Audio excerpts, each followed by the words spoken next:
Hello, good day. I'm back for another lecture. In this video lecture, I will be discussing to you the topic tools for literature search and review, and then hierarchy of literature and research, and then how citation and proper referencing. Okay, we will start my lecture with discussing the tools for literature search and review. Okay, traditionally, there are many available print materials in libraries that you can use as part of your research. Again, traditionally, there are many available print materials in libraries that you can use as part of your research. Aside from journal publications and textbooks, conference proceedings, newspapers, magazines, video materials, and other resources can also be used. Nevertheless, there is a hierarchy of materials based on scholarship or quality of materials and its newness or novelty indicated by its publication date.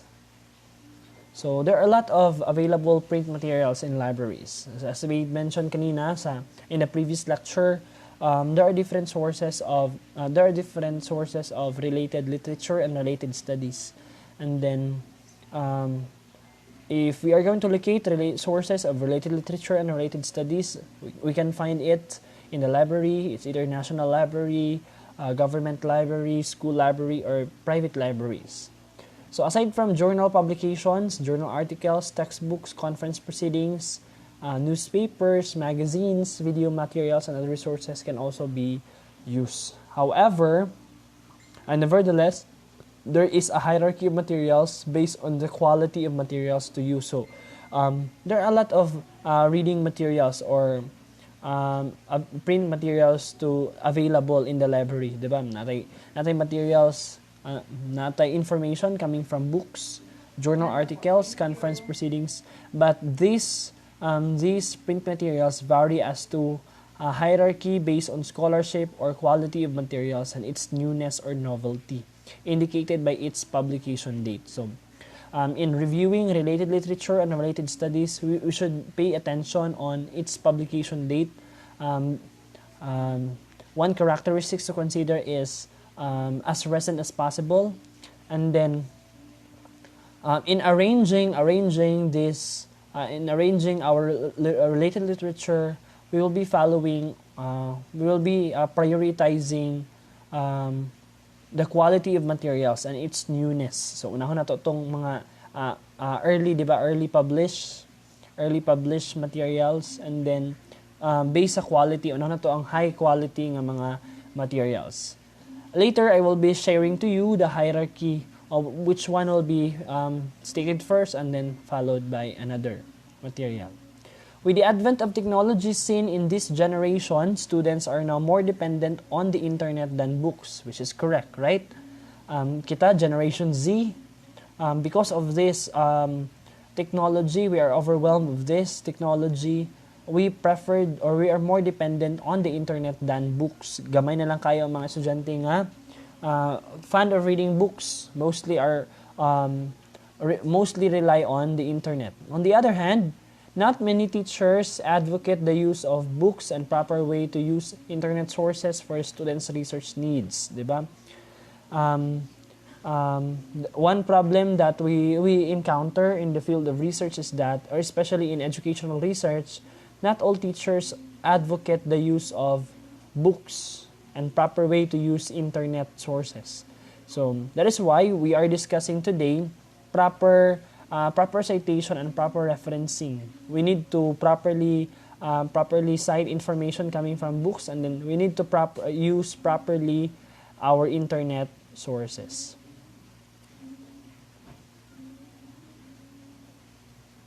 Okay.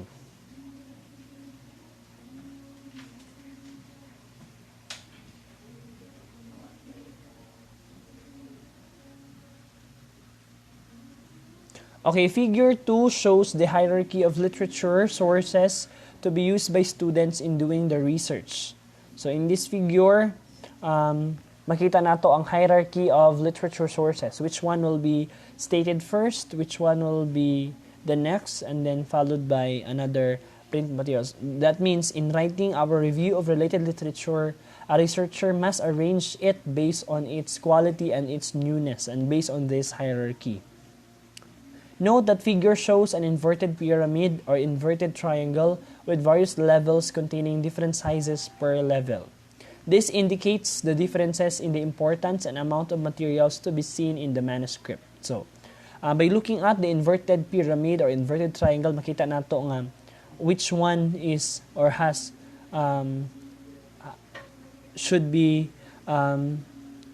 this indicates the differences in the importance and amount of materials to be seen. So the hierarchy shows the importance of each source of or each source of related literature and related study. So mas nauna si journal articles, 'di ba? And then followed by, after stating journal information from journal articles, next is textbooks, the related literature from textbooks, and then conference proceedings and government reports, then usa pa si thesis and dissertation, magazines and newspapers, and then web pages and blogs. Okay, the topmost materials is journal article. Why is it that journal articles is considered the topmost material? It should be used most often because they are assured of the quality and they are up to date. So journal articles are high quality materials and they are really up to date. Diba? One characteristic that we need to consider is the newness and the quality of the material being used. So sa journal article, it is assured that it has the quality, it is high quality because it undergoes peer reviews, further review of research experts. So mas nauna si journal articles, and it should be used most often because the quality, its quality is assured and they are up to date. Expectedly nga pag journal article, it is up to date. While those at the bottom, web pages and blogs, have to be used for citation less. So it is advisable that do not rely too much on web pages and blogs, diba? In frequency and in number, because they have less scholarship or less quality. So web pages and blogs can be a source of related literature, but it is advisable to use it less. Why? Because they have less scholarship or quality. This is further explained below.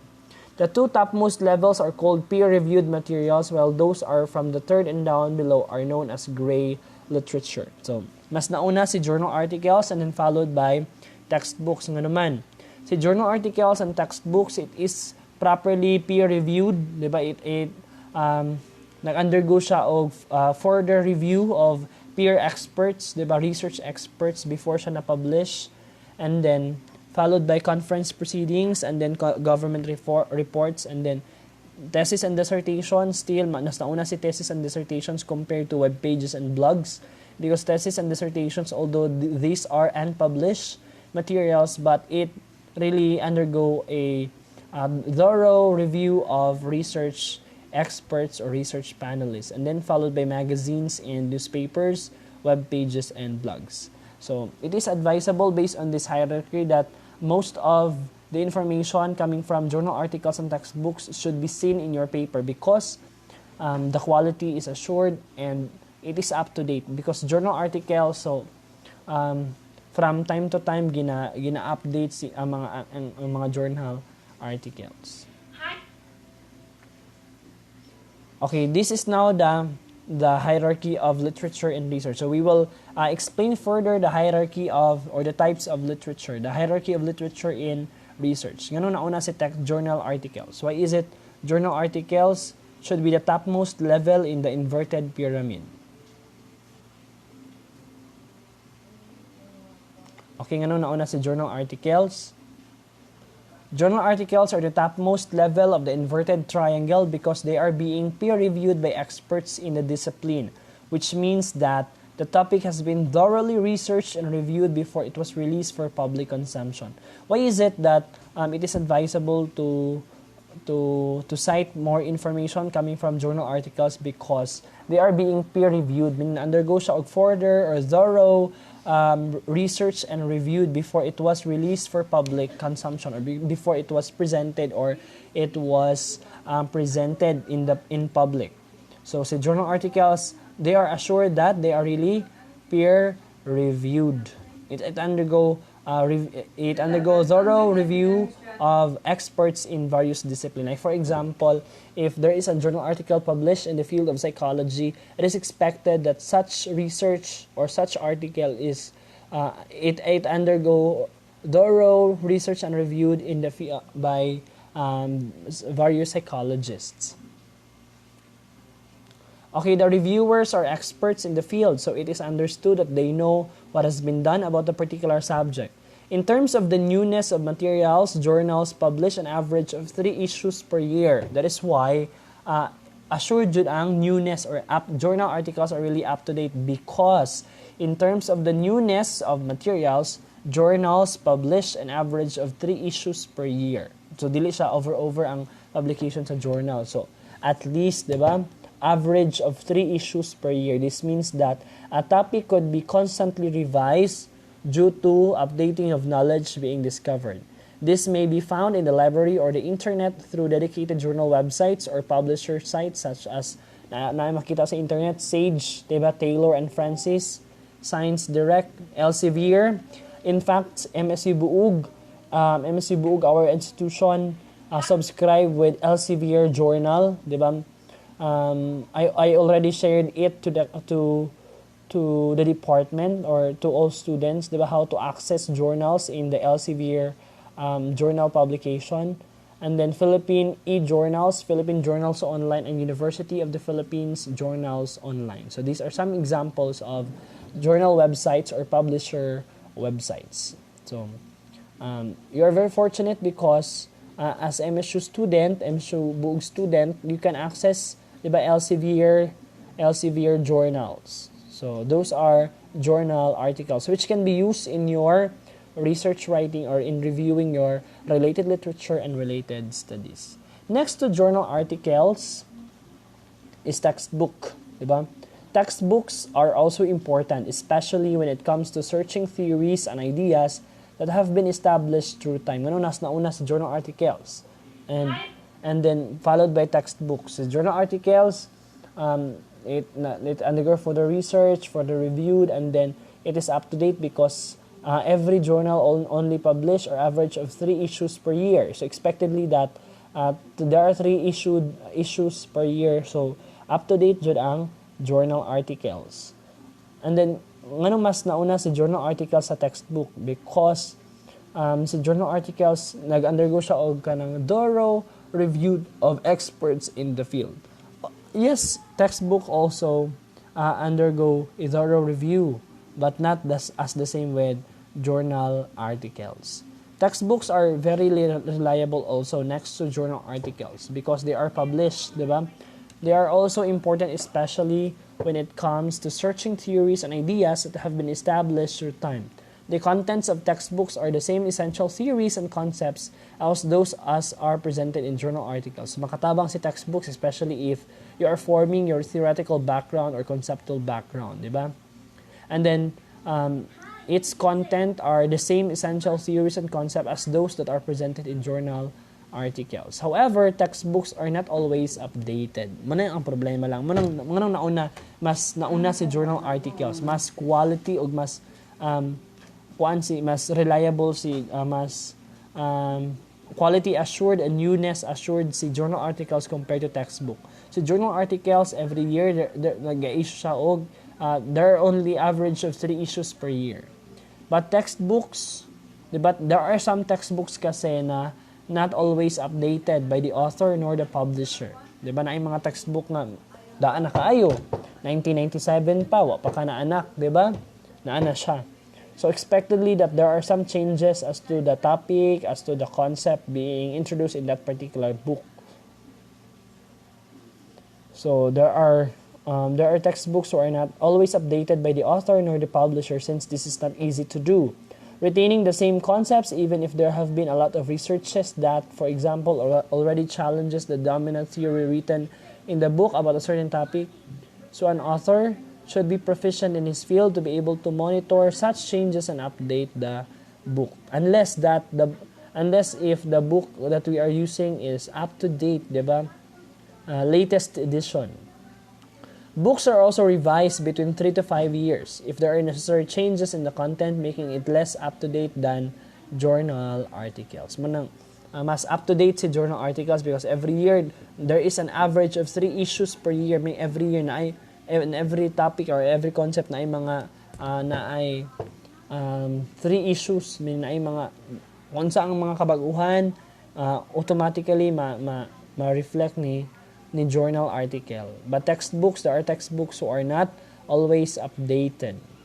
Books are all usually revised between 3 to 5 years. Matagal pa. But if there are necessary changes in the content, making it less up to date than journal articles.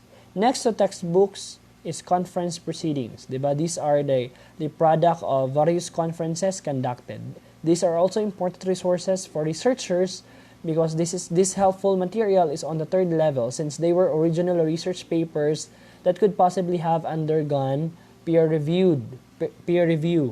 This, however, depends on the quality of the paper presented, quality of the conference, and how rigorous is the process of peer review by the organizers of conferences where the paper was presented. It is recommended that you should probe further on the literature that has been found in the proceedings. So conference proceedings is next to textbooks, so it's more reliable compared to other types of literature. Conference proceedings are the product of various research conferences, like a certain research is presented in an international conference, and then I'm pretty sure that such research will undergone peer review, diba? For the peer review by experts of that particular conference, and then the organizers of the conference, and then to make it more reliable. However, it depends on the organizers of conferences where the paper was presented. Another problem with conference proceedings is the limited public access, diba?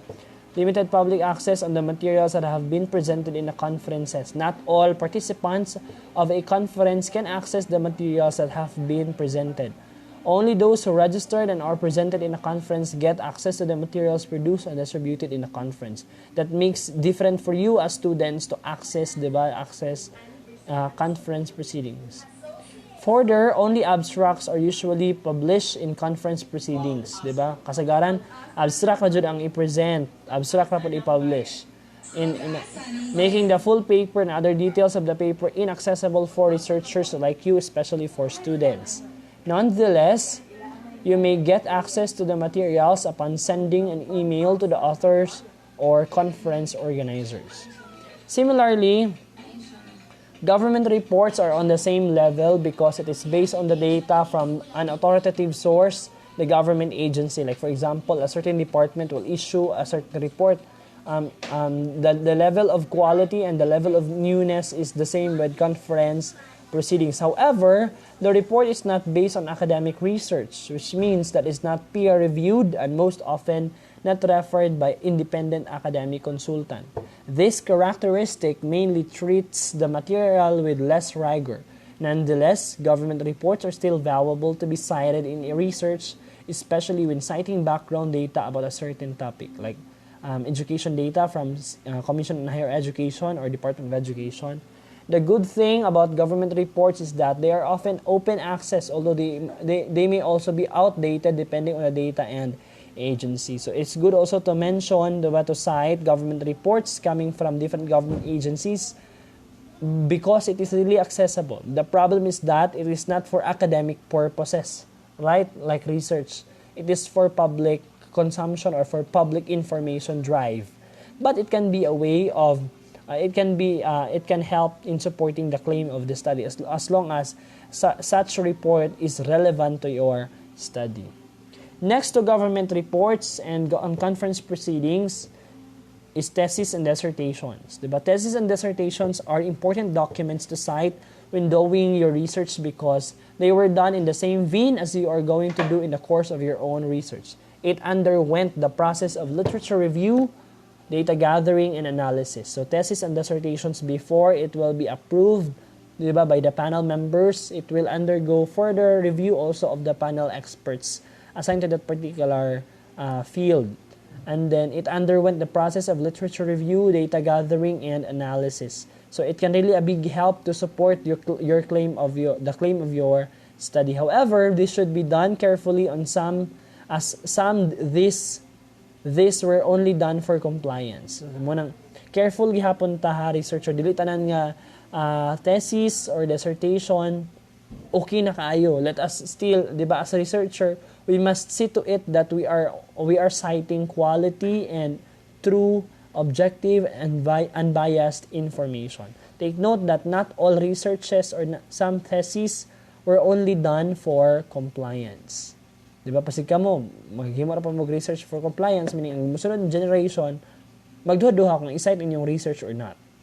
This lessens the quality and novelty of the output, especially if the students were not taught the proper execution of the research processes.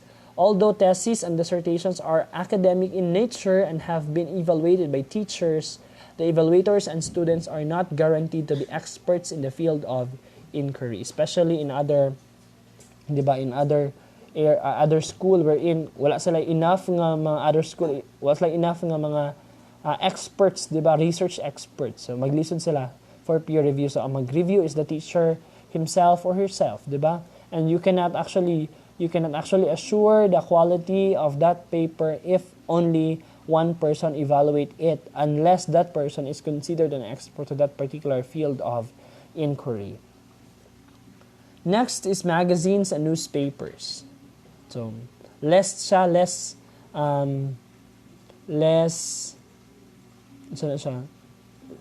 are some example of less reliable information, but can be less reliable siya, but it can be a source, diba? You can cite it in your paper, which can support your claim. These are helpful in terms of getting superficial information about a phenomenon being studied. However, these are written in a romanticized and not academic way. Still, it can be used during the exploration phase of your literature search and review, but it should be done critically and sparingly. The last in the tier are web pages and blogs. Diba? Lasts, web pages and blogs. Like for example, Wikipedia. So sa to giingon, the web pages and blogs have to be used for citation less because they are less quality, and then anyone can post, diba, a web page in his own web page, or anyone can post a blog. These materials can be easily found because they are written by a lot of people. You just type your search term or keyword in the search box of search engines such as google.com or yahoo.com, then it will generate more than 1,000 results based on the topic being searched. However, the abundance of pages may not guarantee robustness and credibility, since there are web pages, especially blogs, that are purely personal, opinionated, and non-academic, making it unsuitable to be cited in your research. Although there are some blogs that contain academic materials in nature, it would be better to go back to the original source cited by the blogger than to rely on the opinions mentioned in the blog. This is also important for you as a researcher to establish your credibility and ability to discern materials to use for your own research. Remember that not all materials are credible and to be used for research. Research is formal and systematic activity that needs scholarship to ensure quality. So, follow na to ang hierarchy. Unahon na to si journal articles, followed by textbooks, conference proceedings, government reports, and then thesis and dissertation. Usa pa si magazines and web pages and blogs. Okay, next topic will be reviewing the literature. How to review the literature. What we were discussing a while ago is all about the sources, the tools, where to locate the sources. This time we will go on an actual reviewing of literature. How to review the literature or reviewing the literature. Okay, now that you know what to look for and how to look for essential materials for your research, It is important to understand the process of reviewing and synthesizing what you have gathered. As mentioned in this section, literature review is important in almost all aspects or phases of the research process. This comes from the fact that it could help us in determining the novelty and significance of your research. As mentioned in the first and second chapters, to do this, analysis and synthesis of the materials into a coherent whole are needed. Reviewing the literature does not mean that you merely list down the materials that you have read. You do not just enumerate the books you have scanned. You do not have even to just summarize previous researches that are relevant to your study. In here, you need to do critical evaluation. Diba? You need to evaluate. You need to reorganization, and synthesis of the topics discussed about your topic. To attain a successful literature review, you must be able to show your ability to digest information from the different sources, critically evaluate them and its synthesis, and present your understanding in a concise, logical, and reader-friendly manner. The following are steps, recommended. The following steps are recommended in reviewing your literature. Number 1, identify potential references through the identification of keywords based on your topic. So, topic, objectives, or problem. Number 1 is, it is very important that you must identify you must identify potential references through that is relevant to your study. Diba? Ka mangita og information. That's one way. Availability of materials should be considered. Number 2, locate references by identifying appropriate and accessible materials. Example, journal articles, books, theses, and dissertations. Locate references. Asa nimo makita ni nga mga references? Asa ni siya accessible? Which is by identifying appropriateness and accessibility. Number 3, gather the literature by borrowing books or downloading from the internet, downloading the articles from the internet if available. You can initially screen the article before getting it by referring to the abstract first before taking time to reading the whole manuscript. Screen the references based on relevance and appropriateness to your research topic. Through reading the whole article, differentiate the literature that are considered and directly talk about your topic or those that only slightly relate to your topic but still useful when it comes to explaining interconnected concepts. Okay, number 5, take down notes as you read the materials. Significant points from key authors should be considered as this will show that you have read key literature. It is also important to consider agreements and arguments about the topic since this will show a consensus is not achieved.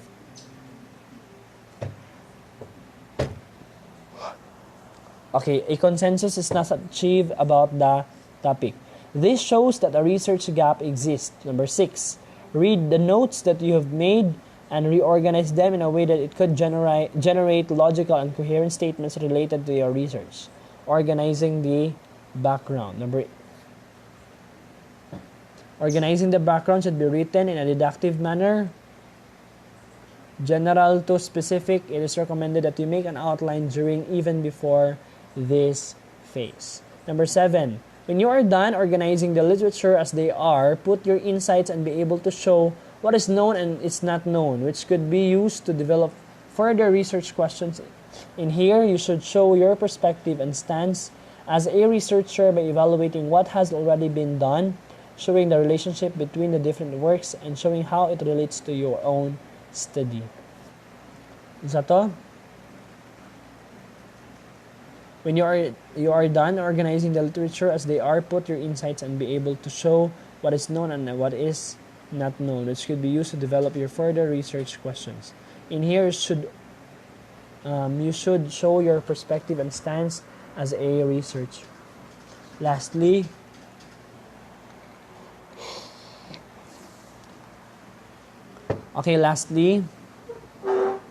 read what you have written once again and see if it presents the issues in a coherent and logical manner. In addition, try to understand if it clearly leads to point stating your motivation or objective in solving the particular problem or understanding a phenomenon. Okay, next topic will be all about citation and referencing, that we often do not just in the field of research but also in all academic disciplines that we are studying. Diba? Proper citation is advisable and proper referencing is really advisable.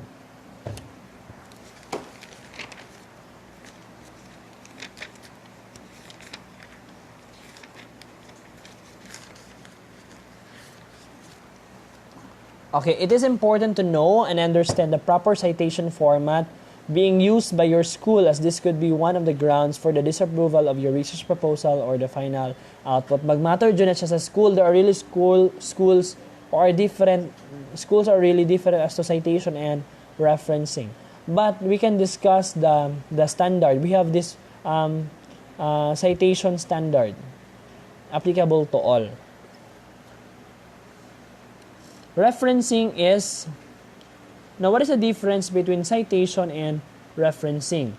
Referencing is the act of the standard format of reference citation set by your school. The following are the general citation in the American Psychological Association style commonly used in the field of social sciences, businesses, and other related fields. So, lahi si institution, lahi si school o format, but we have this universal format applicable to all. And one example is EPA or American Psychological Association, which is commonly used in the field of social science, business, and other related fields.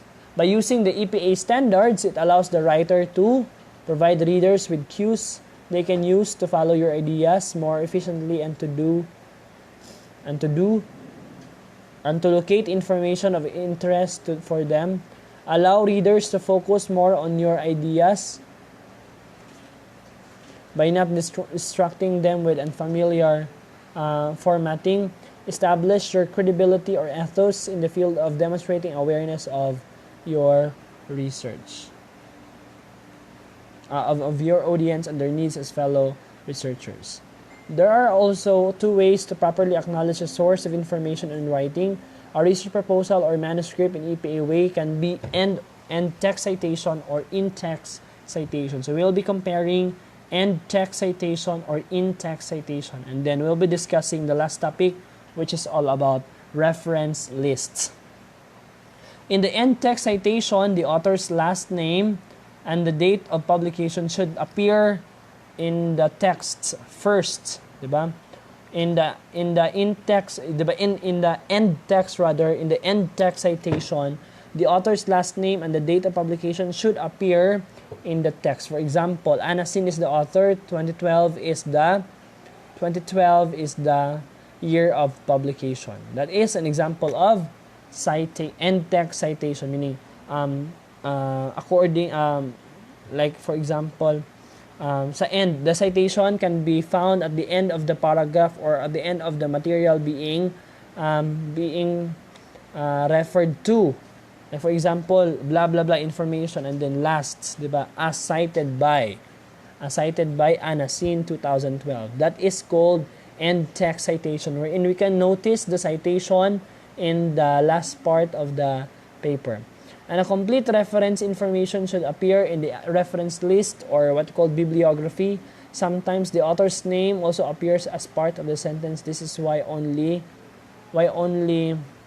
the year of publication should be enclosed in parentheses. For example, according to Anasin, proper citation is acknowledged by acknowledging the author and the year of publication. This type is called in-text. Sa to, end text, the citation can be found at the end of the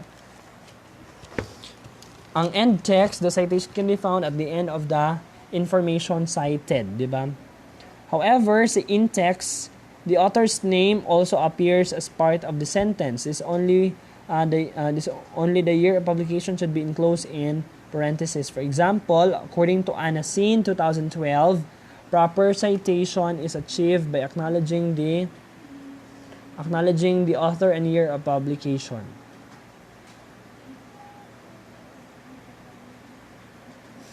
In text. Unsay kalahian nilang duha? Okay, unsay kalahian? Si end text citation, ang citation is naa sa tumoy.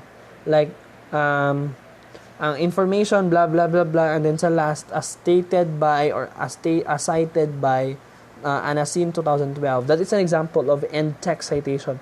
On the other hand, si in-text citation, the author's name also appear as part of the sentence. So, dili siya sa tumoy. It is a part of the sentence. Like, for example, according to ANASIM 2012, proper citation is achieved by acknowledging the author and the year of publication. This type is called in-text citation.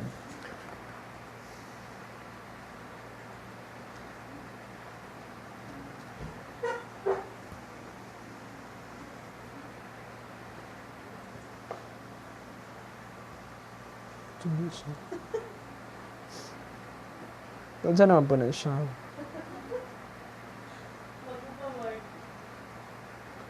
Okay, if you're referring to an idea from another work but not directly quoting the material or making reference to an entire book, the article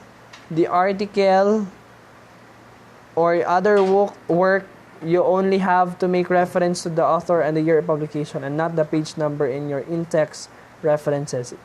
Remember that all sources that are cited in the text must be reflected in the reference list, and all items in the reference list must have been mentioned in the text through in-text or end-text citation. This is the setup class.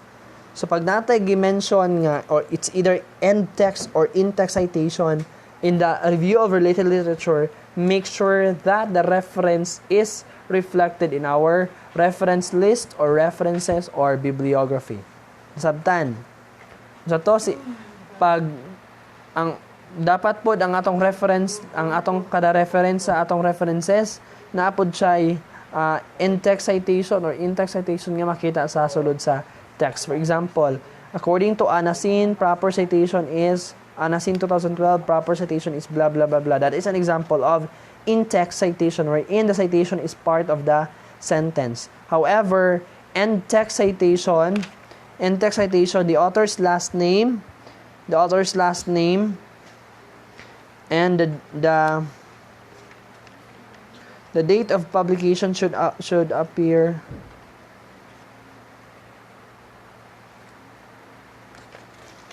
Okay.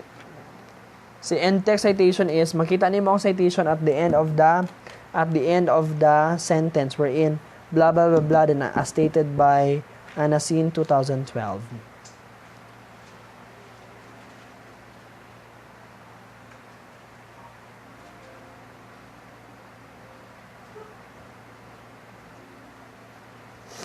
Okay, next will be reference lists. Reference list appears at the end of the paper or proposal. This is what we call bibliography. Complete information of the sources cited in the paper must be presented in this section. Kung sa imong gi-cite sa imong paper, dapat ma-present po na siya og references, reference, there is a reference list or references. Reference list should be formatted with hanging indentation based on the EPA format. Dapat nakahangi ha. I will show it later. And then entries must be alphabetized by last name of the first author of each work. You should only capitalize the first word of the letter of the books, articles, journals, or italize. Some examples of most common materials cited in the researches are presented below. Journal article with a single author, journal article with 3 or more authors, authors' last names or first name initial, middle name initial, year of publication, and title of article, title of journal publication, volume, number, issue number, page, and then so on and so forth.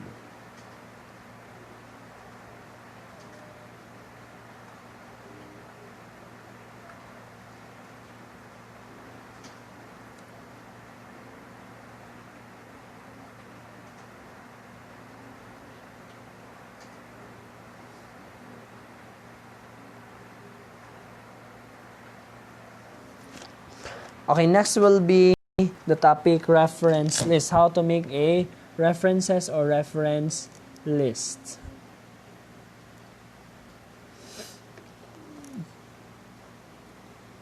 Okay, makita nato nga lahi og reference lists, si journal articles, si textbooks, si magazines, blogs, di ba? And then take note that, remember that all sources that are cited in the text must be reflected in the reference list, and all items in the reference list must have been mentioned in text in-text through, in-text, or in-text citation.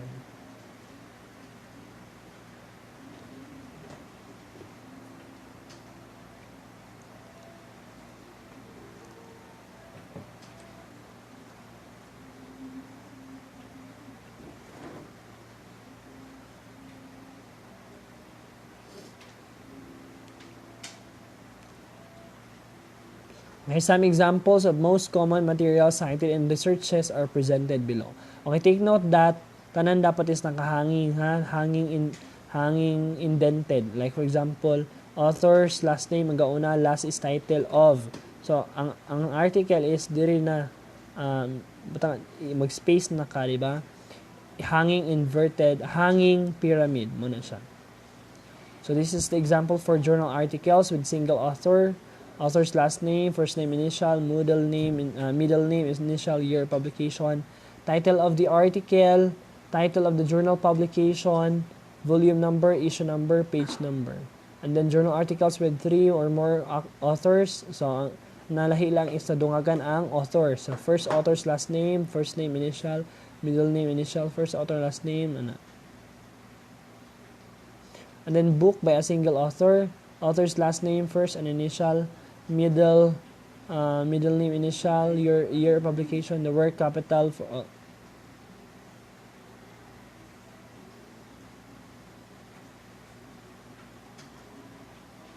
okay, kindly review how to write proper references. Last topic will be plagiarism, diba? It is the act and practice of directly copying an idea of quotation from an original source without properly acknowledging or attributing the sources of idea, passing this idea as one's own. This important is to for a researcher because it's an identification of low quality of the research and then incomplete of the research as an unethical practice.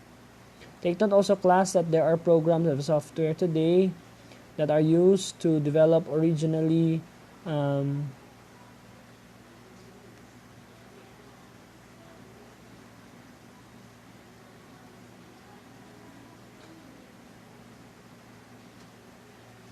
okay, that's it. That ends my lecture. Thank you for listening. I hope you have learned something. Class dismissed.